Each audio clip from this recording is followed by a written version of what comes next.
You must stay at home. If you don't follow the rules, the police will have the powers to enforce them. The Prime Minister has announced the most drastic limits to our lives that the UK has ever seen in living memory. Stay at home and stay at least 2 meters away from people. We have got to put in place the public health surveillance, the isolation, the quarantine, the case finding, the detection.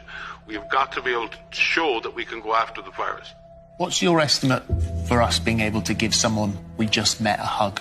Well, I wouldn't recommend it. Really, to get to the point where this is totally sorted is when we have a treatment or a vaccine. The ultimate solution is a highly effective, safe vaccine, but there will be a trade-off. We'll have less safety testing than we typically would have, and so governments will have to decide, do they indemnify the companies and really say, let's go out with this? This paper was prepared by SAGE's behavioural science subgroup. The perceived level of personal threat needs to be increased amongst those who are complacent, using hard-hitting emotional messaging. I'm struggling to see how this is not a direct psychological attack on everybody in this country. It is, Mike. This is the British government using applied behavioural psychology to make people frightened so that it can put its agenda in place. For many years, totalitarian and authoritarian states have used the power of fear to engineer compliance in populations. You won't be able to travel on air travel unless there are mandatory vaccines. So what we see everywhere is yet again, the problem is being created. Now they're offering the solution, but what they're doing in the interim is they wish to take away all of our civil liberties as human beings. They're running it. The Gateses are running the whole vaccine operation. They're running the World Health Organization. This will be the new normal until a vaccine is developed. We are at a pivotal point in the history of the human race, literally. Because there will be no human race as we know it if we don't get our arses in gear now, worldwide. To snitch or not to snitch, we're setting neighbours against one another in order to control people is deeply sinister. Most of the transmission that's actually happening in many countries now is happening in the household, at family level. Now we need to go and look in families to find those people who may be sick and remove them and isolate them in a safe and dignified manner.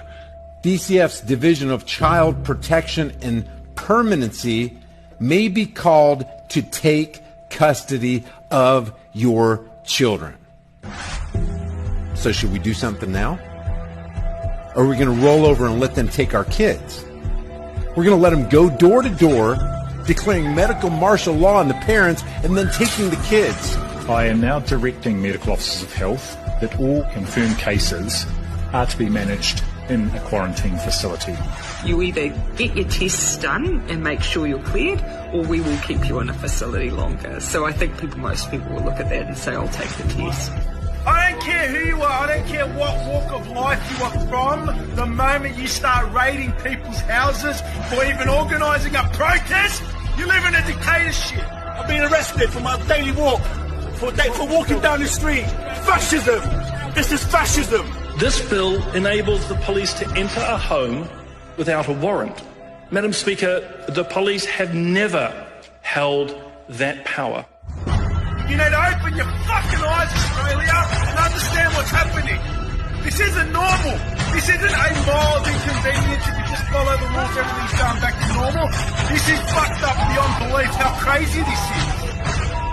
They ruined our businesses. They've treated us like animals.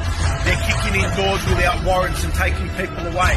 They're lying on their certificates. They're using palliative care numbers for people that are dying of COVID. The most unethical, immoral thing I've ever heard of in my life. He sat back and allowed evil to run completely rampant over everybody. And we thought that somehow it wasn't going to affect us. But now, man, we're staring into the headlights with something that's going to run our ass over. What the fuck is going on in Australia? That is called treason, people. Treason. Look the word up. This is the time, friends. This is the time. These masks have absolutely nothing to do with health, but everything to do with the complying with the false flag tyrannical agenda. Nobody is listening.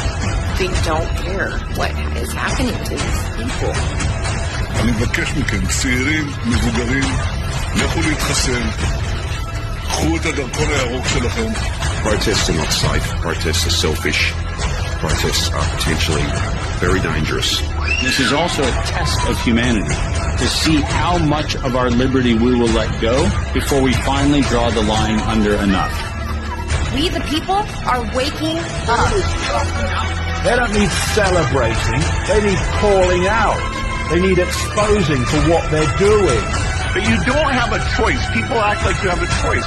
Normalcy only returns when we've largely vaccinated the entire global population.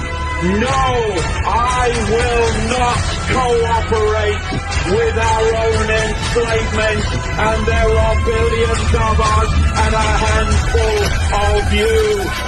Our freedom is worth fighting for. Our freedom is worth dying for. Our children will have a future. Our freedom will be upheld. We are the people. We are the power. We are the 99%.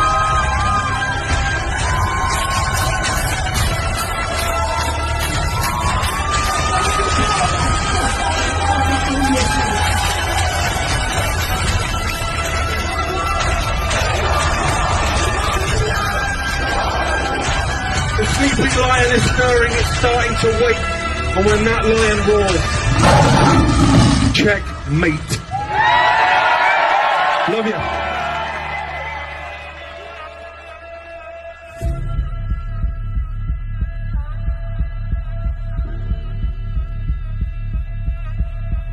This could be the turning point when humanity got off its frickin' knees.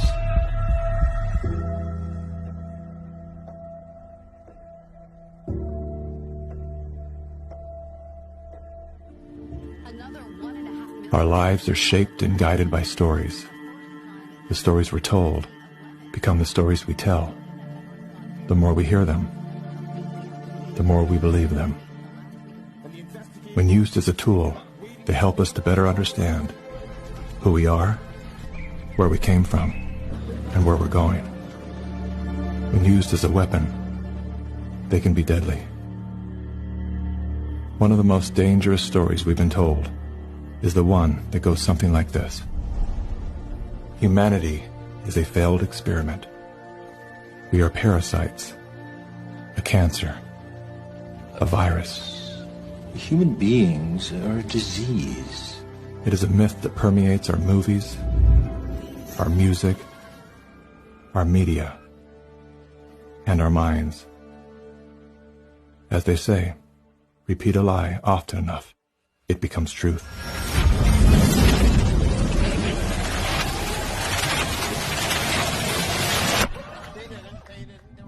Perhaps that was the goal of the authors of that story. We feel too afraid to have kids because we feel that we're heading towards civilization breakdown as a result. Fear shuts down the part of our brain designed to solve problems. Without that ability, we look for others to guide and save us. In doing so, we lose touch with our most primal nature. We forget that we are an extension of the most brilliant and resilient ecosystem in the universe. We stop eating food grown from the earth and begin consuming products processed from machines. We trade medicines that heal for drugs that harm. We abandon love and liberty for debt and dependency. The good news is, our story is not over. The climax has yet to come. That moment when the hero rises from defeat, summoning a force they forgot they had. A force within. A force of nature.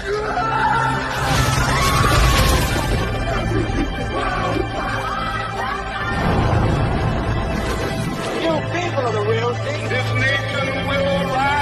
for a new generation of Americans. It's time to think about the future generation.